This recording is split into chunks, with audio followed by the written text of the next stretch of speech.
Good morning, guys, and welcome to the show. Today is the first in a three-part series with the new JVC KW Z1000W 10.1-inch touchscreen with Android Auto and Apple CarPlay. The reason why it's going to be a three-part series is the first, which is this video, we're going to unbox it and take a look at the back of the radio. The second video is going to be us powering it up and explaining to you all the bells and whistles that are deep down inside of the menus. And then the third is going to be actually putting it into a car, showing you how to do that, as well as how it interfaces with a Maestro RR harness and whatnot. So let's go ahead and get started. Let's open this thing up and show you what comes in the box.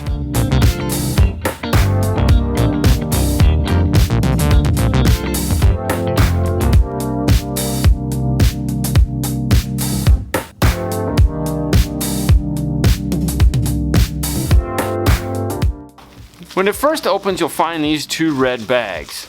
Don't lose these, they're not just bubble wrap. We'll set these aside for a minute, we'll come back to those. There's a small bag of screws. There again, everything that is in this box is 100% important. When you're opening this thing up, make sure you lay it out nice somewhere where you can take a look at every piece, because every piece is needed for the installation of this radio. GPS antenna. Even though this does not have GPS, this is to make Android Auto and Apple CarPlay work better. Main wiring harness, USB extension, steering remote input, the hands-free microphone, and a second bag of screws. This bag is going to be for mounting the radio into the bracket. This bag is going to be mounting the face onto the radio itself. Inside the bag of paperwork, you get the quick start guide. You can download the whole owner's manual on their website, the warranty page, as well as special caution notes. This is the piece of paper here telling you that if you don't add this little piece of plastic that's in this red bag here, the unit will not power up. Grabbing the first red bag, this is that piece we're referring to. It has two screws to lock it in place. This is the little piece here that pushes down the switch and enables the unit to power up. The second red bag has two panel covers, and these are used for if you need to have the screen come out further. Default is pushed in all the way. Inside the box, there's two foam packages. The first one here that looks like a little tiny suitcase, this is the display screen. The second one that looks more like a conventional radio, if you've ever unboxed one before, is the brain. This is a normal sized double DIN back radio. This is like every other double DIN.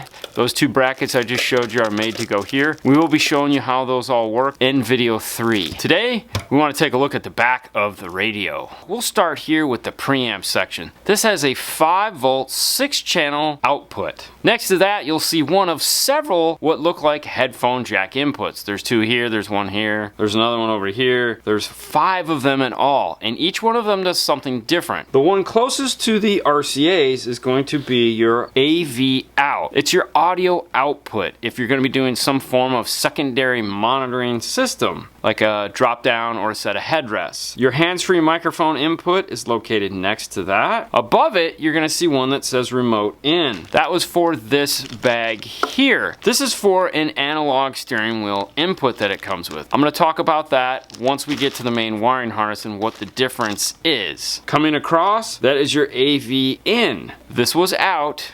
This is in. This would be if you're going to be running some form of an audio device, or let's say you did have that rear seat entertainment and it has an audio output, you can plug that into here. Coming across, the last one over here is going to be for iData interfacing. It's going to be for if you have backup sensors or sync or something like that where there's audio created from the factory, it needs to be put back into the radio. Your FM antenna is located here. In the corner, we have an octopus of yellow wires. The two longest ones are your video in, which is going to match up with your AV in, and then your video out, which is going to match up with your audio out. This allows you to do a full red, white, yellow input and output if you have any form of rear seat entertainment. The next 3 are going to be your camera inputs. Now there is one caveat. The video in is actually camera 4. If you're not using this for any form of rear seat entertainment, this can also be used for a 4th camera. camera. And with that, we have rear view camera, or your reverse camera. We have front camera. Then we have what's called third camera. Of course, video in is your fourth camera. Going across, the GPS antenna will plug in here. This has one and one only USB. This has wireless CarPlay and Android Auto. The only thing this would be used for is if you need to do wired Android Auto or Apple CarPlay, let's say for charging, or if you want to plug some form of media in here. There's a big fan located in the middle. The main power harness, this connector here is for the other half of the iData. Located behind this set screw is going to be the HDMI in, and below that is your Sirius XM port. This is going to be for the SVX 300 add-on tuner module. Let's take a look at the harnesses.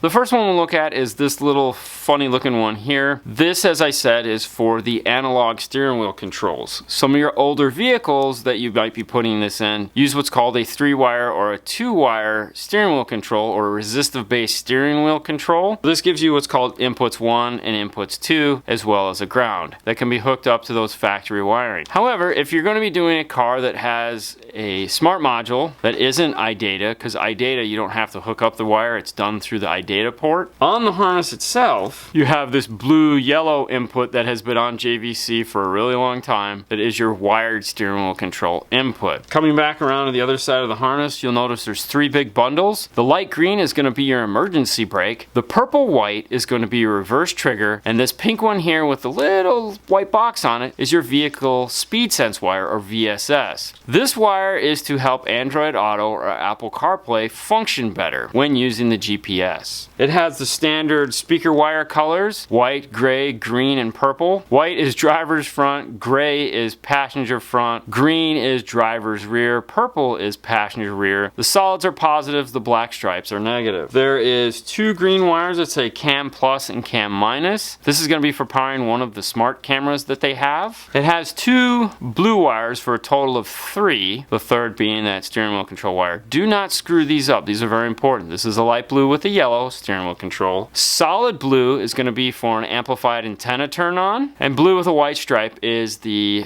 remote turn on to turn on your amplifiers. Orange with a white stripe is illumination. Yellow is constant 12 volts or memory. Red is accessory, and black is ground. The USB that it comes with is 39 inches long. Combine that with the 6 inches that's on the back of the radio to give you the overall length. The last box, the one that looks like a suitcase, is the screen itself. It comes mounted face down inside the bag.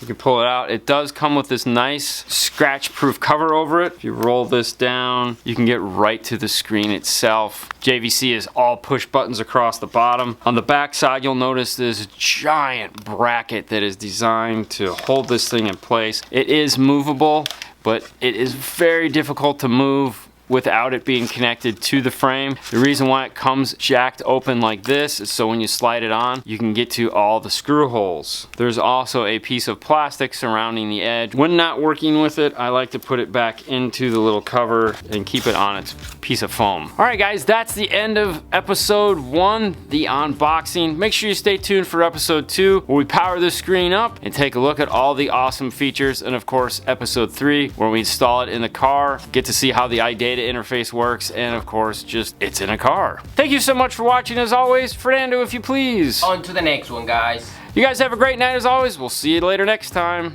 Bye.